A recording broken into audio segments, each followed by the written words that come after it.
Thank you, Ida, for inviting me here. I'm happy to be here, and it's really nice to meet so much wood nerds and to be in forest land and woodland as North Finland is, and Buddha, of course.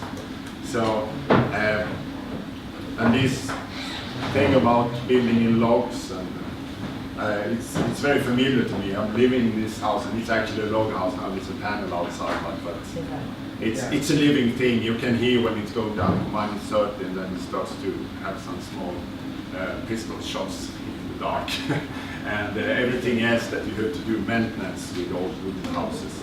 So yes, and I'm also working with wood since many years ago. So if you come here so that you can get also. Okay, yeah. And I made my PhD in 2004 on wood material science, and more exactly it was heat-treated wood. So I've been around wood for many, many years, so it's really nice to be in this place at this time. So, can you try speaking closer to the microphone, please? Yes. Of course. Yeah, thanks.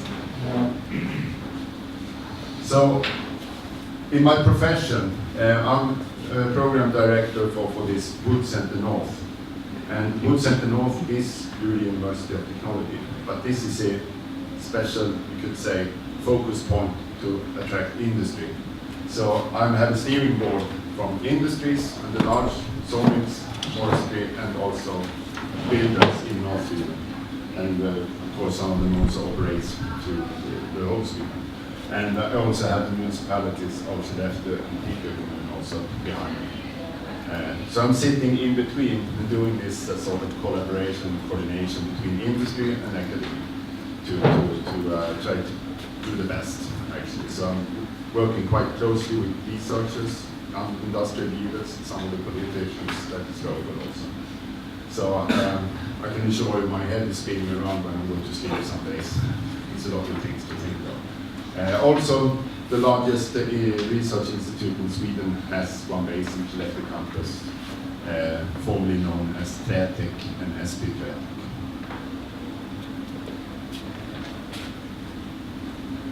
Also, I'm not alone in any sense in Skellefteå campus. We have organized ourselves in a light sort of cluster with the focus of wood and wood building. So we have a sort of triple helix. It's both industry, academy, and public organizations. And we meet regularly and check our different agendas and so on. Try to help each other. So I can just give you a short introduction. We have first what's called the Stiftelsen Treenigheten. It's actually a sort of base, we call it the mother and the father, because they have been around since 1995, I believe it was, and it's not a real active organization with own projects and so on, but it sums up the industrial leaders and the political leaders in the region. So they give the long-term idea of how we should develop Skellefteå campus and the region with industry and academy. Then we have this Träbransch Norr, which is a private organization. And this is a quite interesting organization. I have a sort of colleague, Lars Engman, who is organizing over 100 SME companies in Västerbotten County. And they have a turnover of 8 billion Swedish crowns each year. So it's a very, very complex industry. And the total number of employees for them is 2,600 or almost 2,700, I think now. So he's doing this job that's very, very difficult, to be out everywhere in Västerbotten County, trying to understand all needs from all these partners.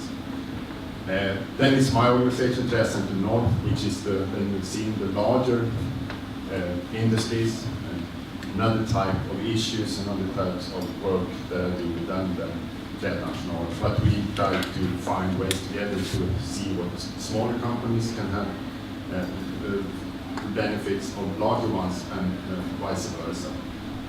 We can't find so much, but we try really hard. Then we also have, of course, the University of Technology, which I actually belong to, but we have the Wood Technology Department with Professor Sandberg.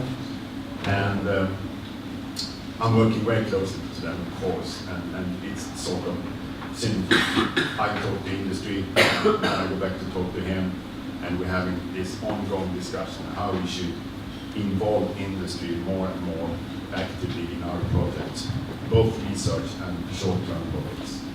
Then, of course, we have the Research Institute of Sweden, RISE, which still has the divisions in Skellefteå Campus luckily, and working with what they call bioeconomy, but it's traditionally doing a lot of development of measuring technology for soil milling. For instance, being part of this CT scan and X-ray scanning in soil mills and other types of advanced measurement equipment. They also have a group that is working with tall wooden buildings and wood buildings in general, very good at calculation and system analysis and so on. And then we also have Skellefteå Kommun, which I work quite closely with. They have a strategy and a program called Wood City Skellefteå, and they're also a member of Wood City Sweden, which is appointed political organization that sums up the ideas and the municipalities in Sweden to promote and to build more wood. So that's a good network into another sphere, which is politicians and so on, which I have through Skellefteå Kommun. So this is a quite good platform, and we can have this sort of radar sensors to see what's happening overall, and I get a lot of influences, and we can have a lot of good discussions. So I will show you later on a little bit. Probably you maybe think that I can give a lot of answers about markets, detailed analysis of building and wood, but actually on the more material side from the beginning, and I have some answers, but not all. But later on, if you have questions, I think I at least can address them to the right persons in Sweden because of my network. But the recent news in Sweden, which is most sort of pointing at building in wood, is the from the government and from these boards that we have, like National Board of Housing and Planning, and they have decided they had this prognosis that it will be a lot of apartments that is needed to be built until 2025, and this is the whole sum, and of course part of that they want. The desire is to build in wood for many reasons. And now in Sweden, the last years, the capacity, and this has started actually to raise now. So you can see in the last years something has happened. The orange line is the ratio between total number of built items, and this is the percentage, and the green ones is the actual numbers. So you see now they have raised quite heavily the last year, more than doubled in a few years. And this is happening quite fast now in Sweden, that the capacity is built up now. So there will be a potential to build in wood, but we don't know with the height of the building boom if it will keep on. It will of course affect the wood building also scenario. So this is from the directive for wood building that comes from the government, and this was quite recent in June that Peter Eriksson announced this, and he was very, very strict that he thinks that building in wood is a key aspect in many senses. It's not just industrial, it's also rural development, because we know that most of the wood industry is not located in big cities. If you want to have a whole nation to live, then you have to go for the wood industry. That's what I say, because every small city village has some sort of almost wood industry. So if you want to have a rural development, then I think it's right. So, of course, it's climate benefits also, and export natural for a nation also to build more wood than you import less material and competence from external countries. So this is very strong. Of course, we have election in Sweden, so maybe Peter will be replaced, and now some other parties with other colors will come. But I think this shows that overall in politicians and in Sweden now, there's interest and willingness to really build up this capacity building wood and be more effective. Now I will show you 3 different parts of what I have been sort of identifying aside from my view, my perspective. There could be other perspectives. How we could accomplish this to build so much in wood as they want to do from the government side and also from other parties in Sweden. So basically I put up it in 3 different parts. So the first one is efficient and sustainable supply chain of timber and wood products. Of course you need to supply the factories that we build in an effective way. And also the capacity and success of wooden house builders, because they invest heavily and they go for markets mainly nationally, but of course they are subjected to a lot of things that will happen in the society and economy and so on. And then also the competence to build in wood. We have seen that large builders in Sweden now, they ask for competence and capacity, and competence is one key issue, because they used to build steel and concrete. How should we do it now?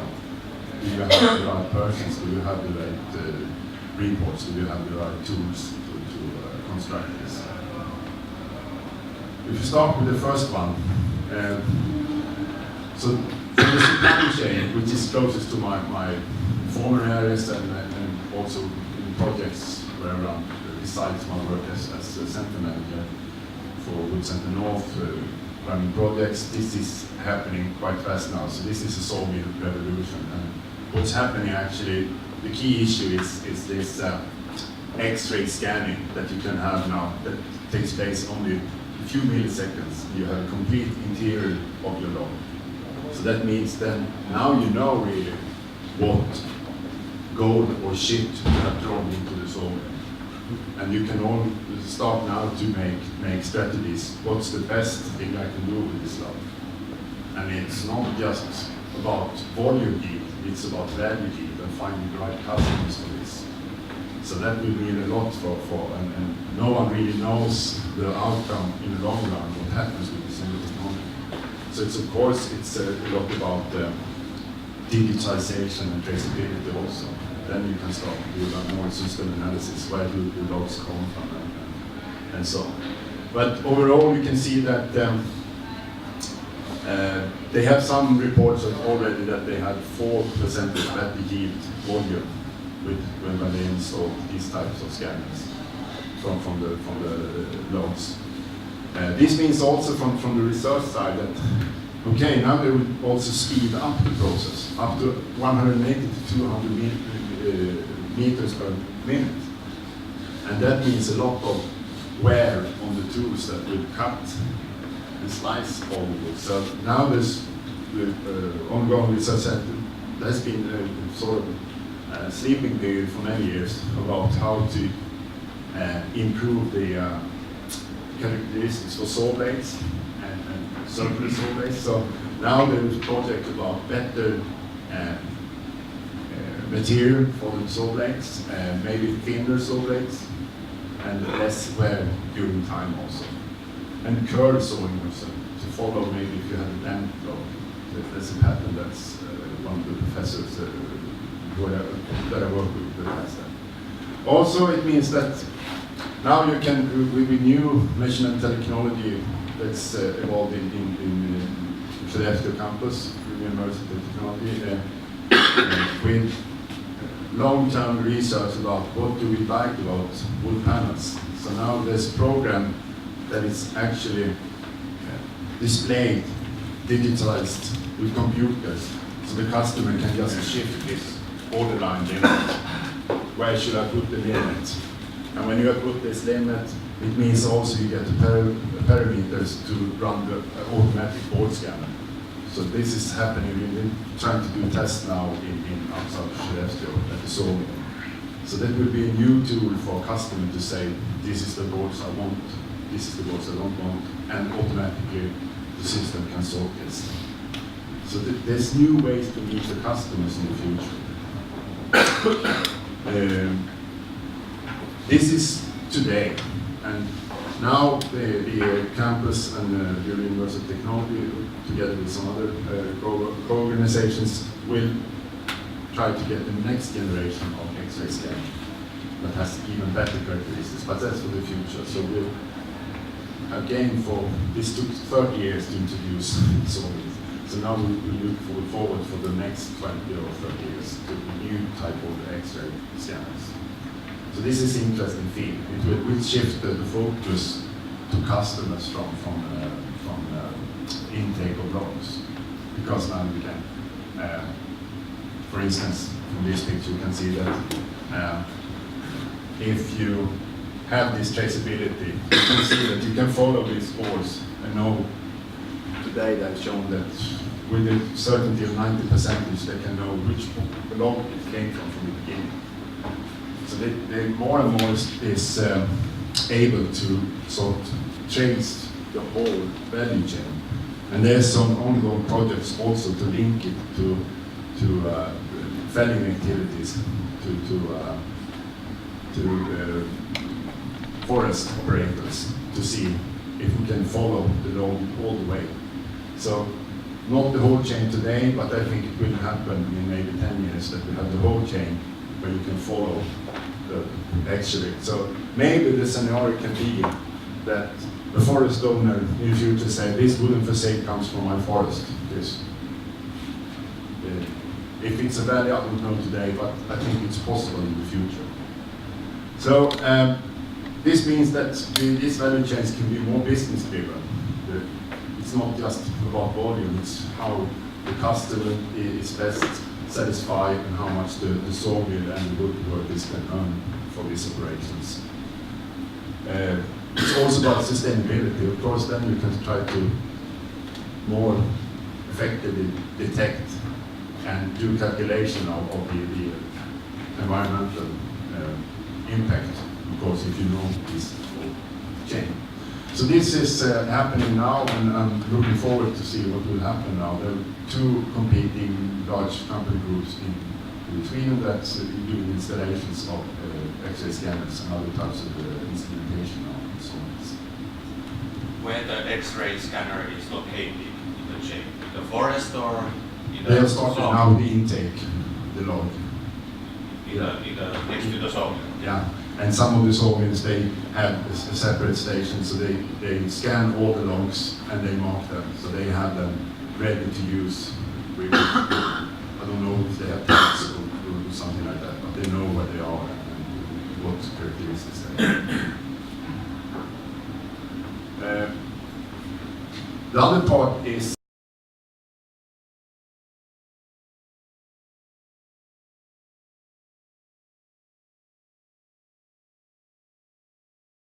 about sustainability more. And so this will be launched this autumn now, and it's a LCA analysis that is driven by the client is Swedish Wood, and Tyréns has done the LCA analysis, and I've been supported to this work so they can perform it. 44 sawmills have been, data from that has been collected, and I can't give you any details because it's not actually published, but what you could see when I read this preliminary report was that 80% of the carbon footprints come from transports. So actually working with forest and woodworking is very, very green, very green. But the only thing that really takes it down is the use of diesel from transportation. So that will be a shift if you go for environmental issues, that transportation will be more and more focused. Also, of course, you can see that the figures, when you look at the carbon footprint for a cubic meter of wood, is actually negative if you count in the carbon storage. But that's a debate. You will release it anyhow in the end. If it's 50 years or 200 years, it will be released again. but the time when it's kept in storage inside the building, it will be, of course, the debate. Is 50 years a long time? Is 100 years a long time? So I guess that something like 100 years would be some sort of goal to aim for when you build in wood. If you can have a building that stands for more than 100 years, then you can more or less say this is carbon storage. But there will be more debate about that. So this is interesting because the industry we represent and work with is actually, in that sense, much of the future. So that's comforting, actually. And the second part is about the capacity. And this is my view of what's happening now in Sweden. You can have, what you have to remember is to have the C1 and the C2. And the C1, it's the new concrete, CLT. And the C2 is car industry. So this is what different type of branches now is developing. You have first, for instance, this is Martinson's plant in Big Silvium outside Skellefteå, and they have invested in a new CLT line to produce at least 23,000 cubic meters CLT per year. And they are already, the books are full with orders for own projects and the big builders. Because the big builders now wants to build with CLT. We just have to teach them the characteristics and put it into tools for the construction and so on. So, and the second part is, for instance, Lindbäcks in Piteå invested heavily now in this module fabric that they have, it was in December, I think they had the opening.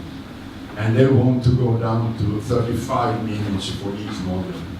And they would have this main line, it's a building 350 meters long, and turning, I think it's like this, like a U-shaped bend. So, and the main flow is never to be jeopardized. It will go on, at a steady pace. But the supporting side chains will be the sort of competition to make them efficient, to gain up with the speed. So they're looking at car industry to have a high flow. So they will have a capacity to build 2,400 modules each year.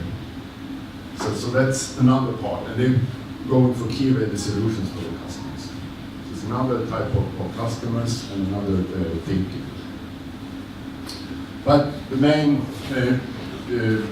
obstacle for it's basically they say that teach us how and show us how to build in wood, because of course at least for the left-hand side with these big builders, they used to build concrete and steel and so on. So you have to teach them now, and it's not, you can't just educate people and develop tools and so on in an instant. So that's maybe it's a bit delayed, you could say.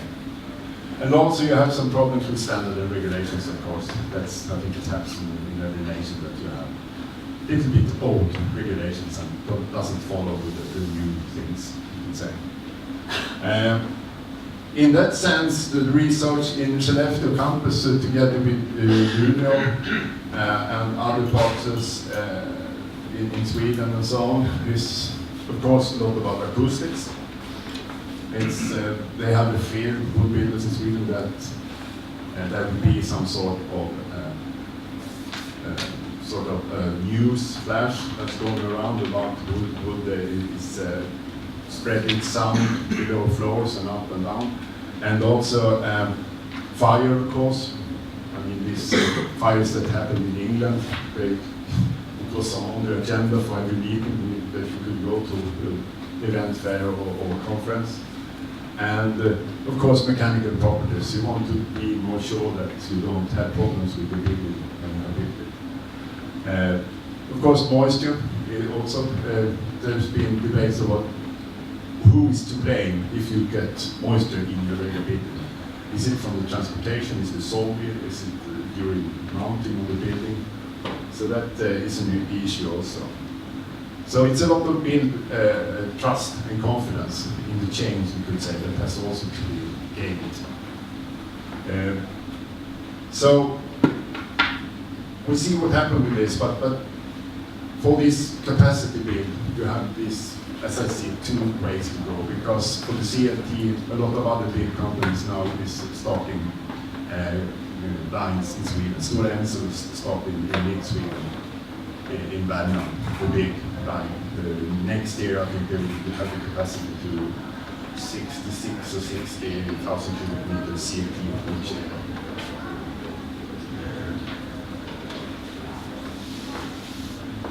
Another part of this, which we have discussed a lot here, and I saw the presentation by Rina, for instance, yesterday, is about well-being and health, and is gaining more interest in Sweden also.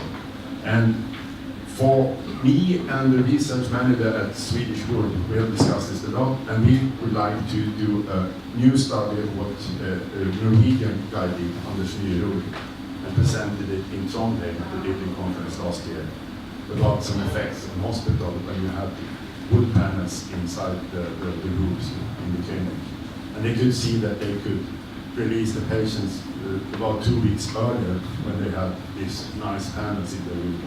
Of course, this study was not set up for showing this, so it was not significant, you could say. It showed us some limitations. Now we want to do this very, very thorough. So we have a pre-study with the innovation company now in Västerbotten County that will look if it's possible to place this whole investigation on medical experts and psychological experts at the clinic, at hospital in Skellefteå or Umeå. So we want to this to be led by experts on the medical side, so we gain the right interest and validation. If you come from wood technology, public will say, you just do it. It doesn't work. So this is our aim now, to get the project within 1 year running with this, and to do a thorough investigation of this.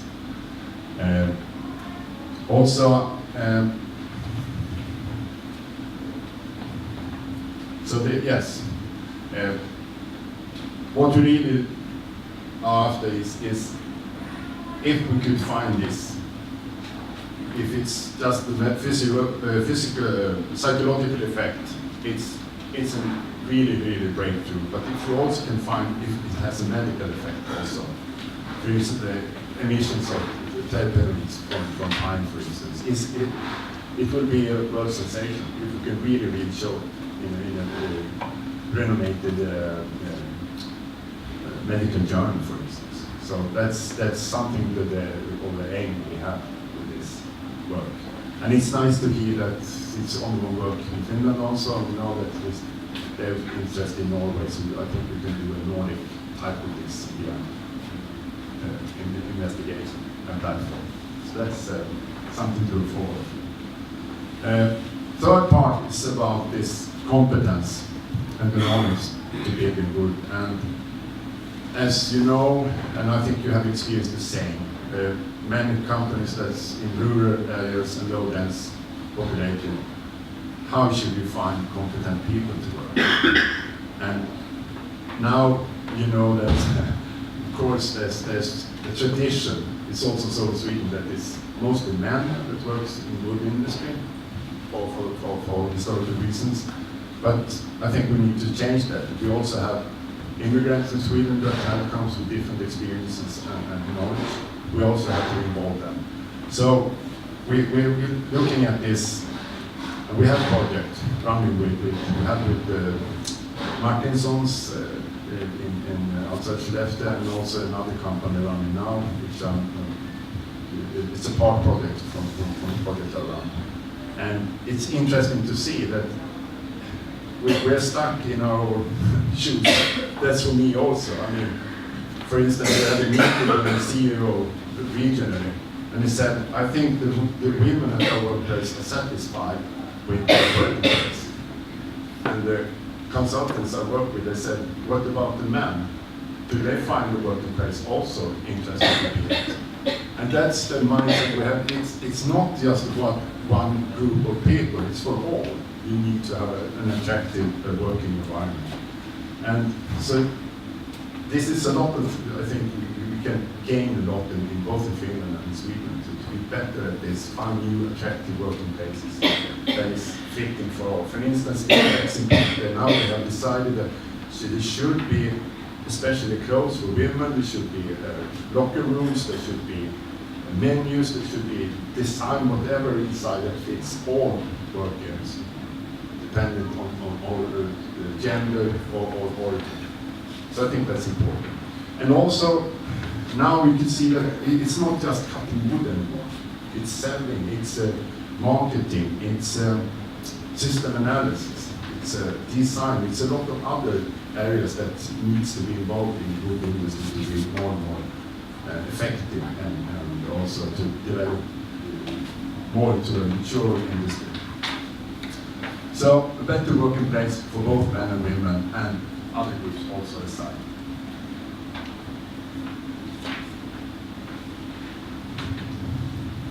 And then the next thing is I'm a wood nerd, so I hear a lot of crazy things about wood, and I understand it. I mean, I've worked 20 years with that, so I understand all details and so on, but there's a lot of misconceptions going on about how wood works and how it acts in buildings and throughout the lifetime. So this is something that's needed to be more spread to the public and to a wider audience. And it's all about, could be this about fire safety, it could be about durability, what happens with the facade when it's aging, and is it looking nice after 20 years or is it degrading?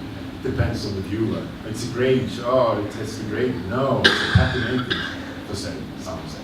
So there's a need for better communication with the wider audience, I think.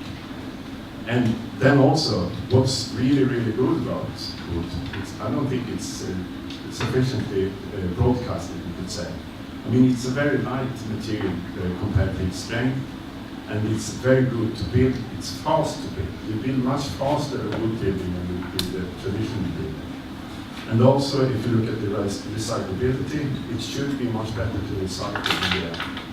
So there's a lot of things that should be much more broadcasted for this reason. What we're working with specifically is better software construction tools. So we have people at the university working with algorithms to do calculations on CFT board elements, for instance, to be put in software tools for ordinary construction programs. So that's a lack that we have observed that we need to fill a hole that's missing. And of course, we try to influence better regulations and standards for these pool workers, for instance, because they are not up to date. You could see that. But for instance, there were a long debate and fight to get it approved as for fire safety to build higher than 2 stories in Sweden. It's I don't know, it's a little bit more than 10 years than it was approved. But there is new obstacles to tackle.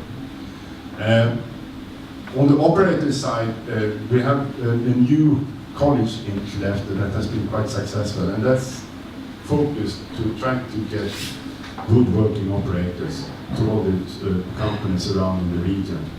And it's a cooperation between municipality and industry, and it has been quite successful. So from almost 0 students some years ago on the ordinary industrial program, there's 18 starting this autumn. But it's focused on new machines, new ideas, a lot of collaborations, maybe showrooms for deliveries of equipment coming there and showing new types of machines. So it will be nothing of the old type, it will be the new generation of woodworking industry that we try to educate and attract. So I will hope that in 10 years that we have a complete understanding and all these type of elements put in place for all the builders and constructors and decision takers for the building in general. So wood can be a part of that as natural as possible, and be a competitive material as it should be. Another very interesting thing is that I recognized just this summer was when I was visited by Andreas, and he is joining a project in Luleå municipality, and it's private persons trying to be better, trying to reduce their carbon footprint. And he came to us in Skellefteå and said, I want to build a house. How should I do to be as productive as possible with carbon footprint? And it's a new question to me. So I asked some people at the Swedish Wood and Industries, do you have the information sheet for carbon footprint? I have it somewhere, I don't know really. So there's need now, and it's coming from the private side also, that people really wants to know what does it mean if I live like this, and if I renovate or buy things in wood. So I think this will be a driver actually that benefits us from the woodworking industry. So this is, I think, nothing that has been focused yet, because you can have political drivers, you can have in marketing drivers, you can have different types, but you have a private driver also now, because the new generation is more anxious to be sensitive and responsible for the future. And I would like also to be, I started to look at my carbon footprint, and it's, I should take the bicycle home to Sweden. So I think there's a strong potential for woodworking industries if we could communicate with the private sector also. So, to sum up this, I have no doubts ever through the years I worked, wood is great. And I mean, the lifestyle I have, a lot of outdoor living, sports and so on, living in the woods, earning my money through woods, not in a direct way, but anyway. And also, I think it's a good lifestyle that we have in Finland and Sweden. So the only thing that I discovered with this is it's the transport. And it's both for myself and all the materials that we have. That's the drawback. That's the challenge for the coming years. And if you look at these grand challenges they have from the Paris Agreement, I could easily put out more, but these three is very, very easy to target for us here. So I think that's a very good opportunity and future for us. Thank you for listening.